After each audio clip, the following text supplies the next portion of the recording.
Sir வணக்கம். நிறைய பேர் நிறைய டவுட் கேட்டிருந்தீங்க. ஓகேங்களா. அதில ஒரு 2, 3 டவுட் தான் இப்ப சார் சொல்றேன். ஓகேங்களா. ஒரு சில பேர் என்ன கேட்டிருந்தாங்கன்னா, சார் நேம் வந்து அதாவது கம்யூனிட்டி சர்டிஃபிகேட்லயும் கம்யூனிட்டி சர்டிஃபிகேட்னு சொல்லுவாங்க. எஜுகேஷன் சர்டிஃபிகேட்ல வந்து கரெக்ட்டா இருக்கணும் அப்படின்னு ஒரு ட்வீட் பண்ணியிருந்தாங்க. அந்த மாரி எனது இல்ல சார். இந்த யூஜில வந்து மாறி இருக்கு அப்படின்னு சொல்றாங்க. ஓகேங்களா. இந்த ட்வீட் தான் நேத்து பண்ணியிருந்தது. 18ஆம் தேதி பண்ண ட்வீட்டு. ஒருங்கிணைந்த குடிமைப்பணி தேர்வுகள் தொகுதி 4 பணிகள் அப்படின்னு சொல்லி சான்றிதழ் சரிபார்ப்பு. தேர்வரின் பெயர். தேர்வர்கள் இணையவழி விண்ணப்பத்தில் அதாவது நீங்க ஆன்லைன் அப்ளிகேஷன் போடும்போது தெரிவித்த பெயருக்கும் 10ஆம் வகுப்பு சான்றிதழ், 12ஆம் வகுப்பு சான்றிதழ், பட்டயம் படிப்பு சான்றிதழ் உள்ள பெயருக்கும் எழுத்துப்பிழை, பெயரில் எழுத்துக்கும் இடைவெளி, தலைப்பெழுத்து, இனிஷியலு இல்ல ஸ்பேஸு ஆகியவற்றில் ஏதேனும் வேறுபாடு இருந்தால் அதற்குரிய விளக்கத்தினை ஒரு உறுதிமொழியாக கணினி வழித்துறை சான்றிதழ் சரிபார்ப்பு பதிவேற்றம் செய்ய வேண்டும். ஓகேங்களா. ஸோ அந்த சார் ஒருத்தர் கேட்டிருந்தாரு. அவர் நேம்லாம் நான் சொல்லல. ஒரு 2, 3 பேர் கேட்டிருந்தாங்க கமெண்ட்ல. ஓகேங்களா. ஸோ பாருங்க நீங்க ஒரு ஒரு உறுதிமொழி மாரி ஒரு டிக்ளரேஷன் ஃபார்ம் மாரி ஒண்ணு எழுதிருங்க. ஓகேங்களா. இந்த மாரி என்னுடைய நேம் வந்து தவறுதலாக தான் வந்து ஸ்பேஸ் விட்டாங்க, இடைவெளி விட்டாங்க. இல்ல இனிஷியல் வந்து தவறா தான் மென்ஷன் பண்ணிட்டாங்க அப்படின்னு சொல்லிட்டு நீங்க இது பண்ணிடுங்க. எதுல மேஜரா உங்களோட எஜுகேஷன் தான். ஓகேங்களா. ஏன்னா இங்க வந்து எஜுகேஷன் தான் முக்கியம். கல்வி தகுதி தான் முக்கியம். ஓகேங்களா. அதில தான் மேஜரா எதனா பிரச்சனைனா உங்கள ரிஜெக்ட் பண்ணுறதுக்கு வாய்ப்பு அதிகம். புரியுதுங்களா. அதுக்குமே அவங்க ஒரு ஆப்ஷன் குடுத்துட்டாங்க. நீங்க வந்து ஒரு டிக்ளரேஷன் வச்சுருங்க அப்படின்னு சொல்லிட்டு. புரியுதுங்களா. ஏன்னா அதுதான் மேஜரா குடுத்துருக்காங்க. சார் கம்யூனிட்டி சர்டிஃபிகேட் இருக்கு அதெல்லாம். கம்யூனிட்டி சர்டிஃபிகேட்டா பிரச்சனை இல்ல தான். புரியுதுங்களா. ஆனா இது மேஜர். புரியுதா. அது பிரச்சனை இல்லையா சொன்னா, அது கொஞ்சம் லைட்டா தான். ஒண்ணும் பிரச்சனை எடுத்துக்க மாட்டாங்க. நீங்க அங்க கூட போய் செல்ஃப் டிக்ளரேஷன் குடுத்துடலாம். பட் ஆனா இந்த 3 சர்டிஃபிகேட்லயும் கரெக்ட்டா இருக்கணும்னு சொல்றாங்க. ஓகேங்களா. ஸோ அவங்க இன்ஸ்ட்ரக்ஷன் கூட பார்த்தீங்கன்னா, உங்களுக்கு அதான் குடுத்துருப்பாங்க. பாருங்க இன்ஸ்ட்ரக்ஷன் 14A என்ன சொல்றாங்க அப்படின்னா, நேம் விண்ணப்பதாரர் பெயர் அவர்கள் பதிவேற்றம் செய்யப்பட்ட சமர்ப்பிக்கப்பட்ட அனைத்து ஆவணங்களும் சரிபார்க்கப்படும். ஓகேங்களா. நீங்க என்ன அப்ளிகேஷன் நேம் போட்டீங்களோ அது வந்து எல்லா டாக்குமெண்ட்டும் நாங்க பார்ப்போங்க. The name of the candidate shall be verified against all document uploaded அப்படின்னு சொல்றாங்க. ஓகேங்களா. அடுத்து பாருங்க இணையவழி விண்ணப்பத்தில் தெரிவித்துள்ள பெயருக்கும் ஒன்று அல்லது மேற்பட்ட ஆவணங்களில் குறிப்பிட்டுள்ள பெயருக்கும் அதாவது எழுத்து பிழை, பெயரில் எழுத்துக்கு இடையே உள்ள இடைவெளி, தலைப்பெழுத்து, இனிஷியலு ஓகேங்களா. ஏதேனும் வேறுபாடு இருப்பின் அதற்குரிய விளக்கத்தினை ஒரு உறுதிமொழியாக சான்றிதழ் சரிபார்ப்பின் போது உரிய ஆவணங்களுடன் பதிவேற்றம் செய்ய அல்லது சமர்ப்பிக்க வேண்டும் அப்படின்னு சொல்றாங்க. அதாவது சான்றிதழ் சரிபார்ப்பின் போது ஓகேங்களா. அதாவது நீங்கள் சர்டிஃபிகேட் வெரிஃபிகேஷன் வரும்போது ஓகேங்களா. நீங்கள் அப்போ வந்துட்டு ஒரு செல்ஃப் டிக்ளரேஷன் ஃபார்ம் மாதிரி ஒன்று எழுதி கொடுக்கணும் அப்படின்னு சொல்கிறாங்க. ஓகேங்களா. அதனால் ஒன்றும் பிரச்சனை இல்லை. இப்போ அப்லோட் பண்ணக்குள்ளே பண்ணிவிடுங்க. ஓகேங்களா. இல்லை சார் அப்லோட் பண்ணக்குள்ளே பண்ணக்கூடாதனால நாளைக்கு வரைக்கும் டேட் இருக்குது.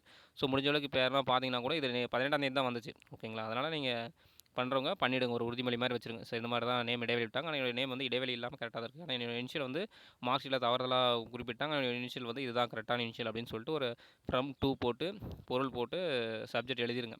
ஓகேங்களா. கீழே இப்படிக்கு உண்மையில தேர்வர்னு போட்டு ப்ளேஸ் டேட் போட்டு அப்லோட் பண்ணிவிடுங்க. அதர்ஸில் கொண்டு போய் அப்லோட் பண்ணாலும் சரி, இல்லை நீங்கள் அந்த 10த்தில் வச்சு அதை டவுன்லோட் பண்ணாலும் சரி. 10th மார்க் ஷீட் வச்சுட்டு அதில் தான் சார் 10th மார்க் ஷீட்டில் தான் எனக்கு பிரச்சனை இருக்குது அப்படின்னா 10த்தோட அடுத்த பேஜில் ஸ்கேன் பண்ணி அப்படியே அப்லோட் பண்ணிவிடுங்க. ஓகேங்களா. இப்போ சார் இந்த யூஜி டிகிரியில் தான் சார் அந்த மாதிரி கொடுத்துருக்காங்க. இனிஷியல் தப்பாக இருக்குது இல்லை ஸ்பேஸ் வந்திருக்குன்னா நீங்கள் யூஜி டிகிரி டாக்குமெண்ட் அப்லோட் பண்ணுவீங்களா அதோட ப்ளஸ் செகண்ட் டாக்குமெண்ட்டாக இதை அட்டாச் பண்ணிடுங்க. இல்லை சார் நான் அதர்ஸில் கூட வைக்கணும் ஓகே வச்சுக்கலாம். ஓகே அவங்களுக்கு தேவை செல்ஃப் டிக்ளரேஷன் இருந்தால் ஓகே. ஓகேங்களா. அந்த மாதிரி பண்ணிக்கலாம். ஓகேங்களா. இல்லை சார் என்னால் அப்படியும் பண்ணலை. இப்போ இருக்குது வீடியோ பார்த்தீங்கன்னா கண்டிப்பாக பண்ணிவிடுங்க. அந்த மாதிரி இஷ்யூ இருக்கிறவங்க. பண்ணல சார் விடுங்க பிரச்சனை இல்லை அப்படின்னா நீங்கள் ஒன்றும் பிரச்சனை இல்லை. நீங்கள் சிவிக்கு அலோடு தான். ஓகேங்களா. நீங்கள் அங்கே போயிட்டு சிவி பண்ணும்போது உங்கள் இனிஷியல் மேலே கண்டிப்பாக பென்சிலில் டெக் பண்ணணும். தவறுதலாக அவங்க ரவுண்ட் பண்ணுவாங்க. பென்சில் தான் இது பண்ணுவாங்க. நீங்கள் அப்போ ஒரு உறுதிமொழி சுய உறுதிமொழி ஒன்று எழுதி கொடுக்குற மாதிரி இருக்கும். என்னுடைய நேம் வந்து இதுதான் சார் இனிஷியல் தவறாக இருக்குது அப்படின்னு சொல்லிட்டு உங்களை அலோவ் பண்ணுவாங்க. ஒன்றும் உங்களை கலந்தாய்வுக்கு வந்து வெளியே தள்ளுறதுக்கு வாய்ப்பு கிடையவே கிடையாது. இதை பொறுத்த வரைக்கும் லிஸ்ட்டை பொறுத்த வரைக்கும் சிவி லிஸ்ட் வந்தோடனே. ஓகேங்களா. அதே மாதிரி நிறைய பேர் சார் லிஸ்ட்டு வந்துட்டு கலந்தாய்வுக்கு தள்ள மாட்டாங்க அப்படின்னு சொல்கிறீங்களா. அப்போ எல்லாருக்குமே உண்டா சார் அந்த சிவி லிஸ்ட்டில் அப்படின்னு கேட்டால் அது கிடையாது. அது உங்களுக்கே தெரியும். உங்களுக்கே தெரியும் இல்லைங்களா. சிவில் லிஸ்ட்டில் வந்தவங்க எல்லாருக்குமான உங்களுக்கு ஒரு சேஃப் ஸ்கோர் தெரியும். நிறைய இதில் பார்த்துருப்பீங்க. உங்களுக்கு கம்யூனல் ரிசர்வேஷன் படி எந்த ரேங்க்குள்ள இருந்தால் சேஃபு அப்படின்னு தெரிஞ்சிருக்கும். ஓகே. ஏன்னா கம்யூனல் ரேங்க் படி தான் நம்ம வந்து சேஃபாக அன்சேஃபான்னு சொல்ல முடியும். ஓகேங்களா. அப்போ இது எல்லாருக்கும் நம்ம தமிழ்நாடு வந்து 69% ஃபாலோ பண்ணுறதுனால அதை வச்சு நீங்கள் பார்த்துருப்பீங்க. ஒவ்வொரு சேனல்லையும் நிறைய சேனல் போட்டிருப்பாங்க. அப்படி இல்லைனாலும் உங்களுக்கும் தெரியும். ஓகே. சேனல் தெரியலானே நீங்களே எவ்வளோ வேக்கன்ட் இருக்குது. ஓகே. இதில் 20% எவ்வளோ 30% எல்லாருமே ஆஸ்பிரண்ட் உங்களுக்கு தெரியாத ஒன்றும் இல்லை சேனல் பார்த்துருப்பீங்க. நிறைய சேனல் பார்த்துருப்பீங்க. நம்ம சேனலுமே வீடியோ போட்டிருக்கோம். இந்த இதில் தான் சேஃப்னு அதை பார்த்து கூட நீங்கள் ஒரு தெளிவு இருந்திருப்பீங்க. ஓகேங்களா. அவங்களுக்குலாம் கன்ஃபார்ம் கிடைக்கும். ஓகேங்களா. அதில் கொஞ்சம் பார்டரில் இருக்காங்கன்னு நினைக்குவாங்க பார்த்தீங்களா. அவங்களுக்கும் கிடைக்க சான்ஸ் இருக்கும். ஏன் அப்படின்னா இந்த வாட்டி டைப்பிஸ்ட் வேறு இருக்குது. ஃபாரஸ்ட் வேறு ஆட் பண்ணியிருக்காங்க. ஓகேங்களா. ஒரு நிறைய பேர் ஜூனியர் ஸ்டூடெண்ட் விஓ வேணாம் அப்படின்னு சொல்லிட்டு நல்ல டிபார்ட்மெண்ட் இல்லை மேபி ஜூனியர் ஸ்டூடெண்ட்டில் இல்லை அப்படின்னு சொல்லிட்டு அவங்க டைப்பிஸ்ட்டில் நல்ல டிபார்ட்மெண்ட் எடுக்கிறாங்கன்னு வச்சுக்கலாம். இல்லை டைப்பிஸ்ட்லேயே அவங்க கிடைக்கல அப்படின்னா ஃபாரஸ்ட்டுக்கு போய்டுவாங்கன்னு வச்சுக்கோ. டைப்பிஸ்ட் அப்படி நிற்கும். அப்போ டைப்பிஸ்ட்லேயே யாரும் 1 or 2 கேஸ் போகலாம். இல்லை சார் டைப்பிஸ்ட் எடுத்தாலும் ஃபாரஸ்ட் ஃபுல்லாக தான் நிற்கும். ஓகேங்களா. அதெல்லாம் ஒன்றும் பிரச்சனை கிடையாது. ஸோ அந்த ஃபாரஸ்ட் வந்து ஒரு மேஜிக் நடக்கலாம். ஓகேங்களா. இவங்களுக்கு வரும் வராதெல்லாம் நமக்கு ப்ரெடிக்ட் பண்ண முடியாது ஃபாரஸ்ட்டில் பொறுத்த வரைக்கும். இந்த விஓ ஜூனியர் ஸ்டூடெண்ட் பார்த்தீங்கன்னா அந்த கம்யூனல் ரேங்க் அது பிளேஸ்டு தான். அது எந்த மாற்றமும் கிடையாது. பட் ஃபாரஸ்ட்டில் கொஞ்சம் சின்ன மேஜிக் நடக்கிறது சான்சஸ் இருக்குது. ஓகேங்களா. அதுவும் ஃபாரஸ்ட் காலேஜ் டிரைவிங் லைசன்ஸுக்கு இன்னொரு லிஸ்ட்டு வரதுக்காக வாய்ப்பு இருக்குதுன்னு நினைக்கிறேன். நினைக்கிறேன் மேபி. ஓகேங்களா, நாட் ஷூர், பட் ஆனால் நடக்கலாம். ஏன்னா வார்ஸ் கார்டு டிரைவிங் லைசன்ஸ்லாம் பார்த்தீங்கன்னா நிறைய பேருக்கு நிறைய சர்டிஃபிகேட்லாம் வைக்காமலே அப்லோட் கொடுத்துருக்காங்க. பட் ஆனால் அவங்களும் அந்த ரேஸ்க்குள்ளே வந்திருக்காங்க. அதாவது 1/6 போது. பட் சிவி வெரிஃபை பண்ணும்போது அவங்ககிட்ட அந்த சர்டிஃபிகேட் இருக்காது. ஓகேங்களா, இப்போ ஒரு சில சர்டிஃபிகேட்லாம் கொடுத்துருக்காங்க. ஆக்சுவலி இப்போ ஒரு 2-3 சர்டிஃபிகேட் கொடுத்துருக்காங்க. ஆனால் அவங்களுக்கு லிஸ்ட் வந்திருக்குது. அது எதிர் வந்திருக்குன்னே தெரியல. ஃபஸ்ட்டு நானே ஒரு வீடியோவில் சொன்னேன், சார் இது மாதிரி ஃபஸ்ட் எய்ட் சர்டிஃபிகேட் அண்ட் அப்புறம் எக்ஸ்பீரியன்ஸ் சர்டிஃபிகேட் இதெல்லாம் வேணும் சார். இதெல்லாம் இல்லாமல் ஃபஸ்ட் எய்ட் சர்டிஃபிகேட் நிறைய பேர் நோன் கொடுத்துருக்காங்க. பட் ஆனால் அவங்களுக்குலாம் வந்திருக்கு. லைசன்ஸ் வந்து ஒரு சில லைசன்ஸ் கொடுத்துருக்காங்க. லைக் 2 வீலர் லைசன்ஸ் கூட ஏதோ வந்திருக்காங்க அப்படின்னு சொல்கிறாங்க. ஒரு சில பேர் கமெண்ட் சொன்னதை வச்சு எனக்கு தெரியும். எனக்கு தெரியல அந்த மாதிரி கேண்டிடேட் யாருன்னு. பட் ஒரு சார் கமெண்ட் சொல்லியிருந்தார், சார் 2 வீலர் லைசன்ஸ் வச்சு கொடுத்தவங்களுக்குலாம் வந்திருக்கு சார். நான் கரெக்டாக 4 வீலர் லைசன்ஸ் வச்சிருக்கேன், ஃபஸ்ட் எய்ட் வச்சிருக்கேன், ஆனால் எனக்கு வரல சார் நம்பரு. என்ன சார் இது அப்படின்னு சொல்லியிருந்தாங்க, எஃப்ஜி வித் டிஎலுக்கு.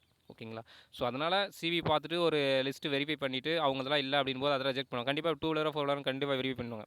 நீங்கள் அப்ளை பண்ணும்போது நீங்கள் எந்த நாளையும் கொடுத்துருக்கலாம் வாட் எவர். ஆனால் உங்களுக்கு ஆல் டிக்கெட் கொடுத்து அலோட் பண்ணிடுவாங்க எக்ஸாமுக்கு. ஆனால் சிவி பண்ணும்போது கரெக்டாக பார்த்துருவாங்க. ஓகேங்களா, அப்படிங்கும்போது அந்த டைம் ரிஜெக்ட் ஆச்சுன்னா இன்னொரு லிஸ்ட்டு செகண்ட் லிஸ்ட் வரதுக்கு வாய்ப்பு இருக்குது. எதுக்குன்னா எஃப்ஜி வித் டிஎலுக்கு. ஓகேங்களா சார், அதே மாதிரி இந்த சிவி லிஸ்ட் வந்து எல்லாருக்கும் உண்டா சார்? அப்படி இந்த இதில் முன்னாடி வந்திருக்கு சார். ஒரு சில பேர் கேட்டிருந்த கமெண்ட்டுக்காக சார் சொல்கிறேன். தெரிஞ்சுங்க, ஒன்றும் பிரச்சனை இல்லை. தெரியாதவங்க தெரிஞ்சுக்கோங்க சார். இது வந்து எனது முன்னாடி வந்திருக்கு 0140202209. இது ஃபஸ்ட்டு வந்திருக்கு சார். இந்த நம்பர் பட் ஆஃபரா இல்லை? அப்போ சார் இந்த நம்பர் எனக்கு முன்னாடி போயிருக்கு, அதெல்லாம் கடைசியா சார்? இல்லை இதுலேருந்து தான் அப்போ இதில் வச்சு ஒரு இது வரலாமா அப்படின்னு சொல்லி கேட்குறாங்க சார். இது வந்து ரேஷியோ மட்டும் தான். ஓகேங்களா, அண்ட் தென் இது என்ன அப்படின்னா ஒரு ஆல்பாபெட்டிக் ஆர்டர் தான். ஃபஸ்ட்டு பார்த்தீங்கன்னா 01 ஆரம்பிக்கும். ஓகேங்களா, அப்படியே பார்த்துனே வாங்க. 02 வரும். அடுத்தது பார்த்தீங்கன்னா 02, அப்படியே 02 முடிஞ்சிங்கன்னா அடுத்து 03 வரும். ஓகேங்களா, இது 02 அடுத்து பாருங்கள் இங்கே 02 லாஸ்ட்டாக இங்கே பாருங்கள் முடியுதுங்களா, 0211020048. அடுத்து பாருங்கள் 03 இந்த லாஸ்ட் இங்கே கார்னர் பாருங்கள் 03 ஆரம்பிக்குதுங்களா. ஸோ 03 04 அப்படின்னு வரும். இப்போ லைக் 01 அப்படின்னா சென்னை, 02 அப்படின்னு பார்த்தீங்கன்னா அதுக்கப்புறம் செங்கல்பட்டு இந்த மாவட்டம்லாம் சேர்றாங்க. 03 பார்த்தீங்கன்னா அதுக்கு கீழே மாவட்டம். 04 பார்த்தீங்கன்னா தருமபுரி இந்த மாதிரிலாம் சேர்றாங்க. ஓகேங்களா, அப்போ ஒவ்வொரு மாவட்டத்துக்கும் ஒரு குறியீடு வச்சிருக்காங்க. I means exam centre. நீங்கள் அந்த இன்ஸ்ட்ரக்ஷனில் பார்த்தீங்கன்னா தெரியும். ஓகேங்களா, அதை வச்சு தான் நான் சொல்கிறேன் உங்களுக்கு வெரிஃபையாக. ஓகேங்களா, எக்ஸாம் சென்டரில் பார்த்தீங்கன்னா கோடு போட்டிருப்பாங்க. அதை வச்சு தான் நீங்கள் உங்களுக்கு வந்து நீங்கள் தேர்வு மையம் ஒன்று செலக்ட் பண்ணியிருப்பீங்க பார்த்தீங்களா, அதை வச்சு தான் உங்களுக்கு அந்த ரிஜிஸ்டர் நம்பரே வரும். ஓகேங்களா, ஃபஸ்ட்டு 3 டிஜிட் வச்சு நீங்கள் எந்த மாவட்டத்தில் எழுதுனீங்கன்னு ஈஸியாக டிஎன்பிஎஸ்சியால் சொல்லிட முடியும், நாமளும் சொல்லிட முடியும். ஓகேங்களா, அதுக்கு பிடிஎஃப்லேயே இருக்குது இன்ஸ்ட்ரக்ஷன்லேயே. எந்தெந்த மாவட்டத்தில் எக்ஸாம் சென்டர்னு ஒன்று கொடுக்குறாங்களோ அதை வச்சு தான் இந்த கோடு வருது. ஓகேங்களா, இது வந்துட்டு ஆர்டர் வரைக்கும் 1 2 3 இந்த ஆர்டர் வரைக்கும் தான் வந்திருக்குது தவிர இது வந்துட்டு நாட் ஃபைனல். ஓகேங்களா, இது வந்துட்டு ஒரு இதுவும் கிடையாது. ஓகேங்களா, அந்த உங்களுக்கு கம்யூனல் ரேங்க் என்னவோ அதுதான் உங்களுக்கு சேஃபான்னு சொல்கிறது. ஓகேங்களா, சரிங்க சார். ஒரு சில பேர் கேட்டிருந்தா தெரியும், நிறைய பேருக்கு தெரியும். தெரியாதவங்க கேட்டதுனால நான் வீடியோ சொல்கிறேன் சார். ஓகேங்க சார். சரிங்க சார், நம்ம வீடியோ தான் ஃபஸ்ட் டைம் வாட்ச் பண்ணால் நம்ம சேனலை சப்ஸ்கிரைப் பண்ணுங்கள், சப்போர்ட் பண்ணுங்கள். ஓகேங்களா, அதேமாதிரி என்ன கொரிஸ்னாலே சொல்லுங்கள், கமெண்ட் பண்ணுங்கள், கண்டிப்பாக நம்ம பதிலளிக்குவோம். ஓகேங்களா, சரிங்க சார். வீடியோ வாட்ச் பண்ணி ரொம்ப நன்றி சார். தேங்க்யூ.